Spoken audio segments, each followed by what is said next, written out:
ফের সংবাদ মাধ্যমের এক কর্মীর উপর হামলার ঘটনা।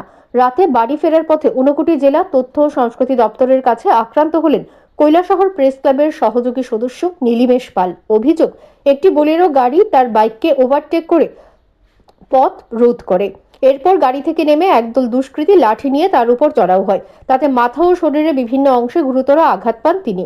লাঠির ঘায়ে মাটিতে লুটিয়ে পড়লে তার চিৎকারে এলাকাবাসী ছুটে আসেন। পরিস্থিতি বেগতিক বুঝে দুষ্কৃতীরা ঘটনাস্থল থেকে চম্পট দেয়।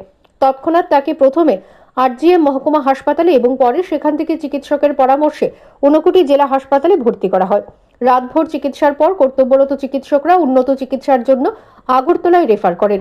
তবে পারিবারিক সূত্রে খবর, তাকে উন্নত চিকিৎসার জন্য অসম রাজ্যে নিয়ে যাওয়ার প্রস্তুতি চলছে।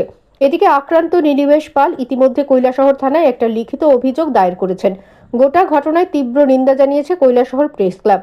এখন প্রশ্ন উঠছে, শহরে একের পর এক দুষ্কৃতী হামলার ঘটনা ঘটলেও কেন প্রশাসন নীরব? পুলিশের ভূমিকা নিয়ে জনমনে ক্ষোভ বাড়ছে।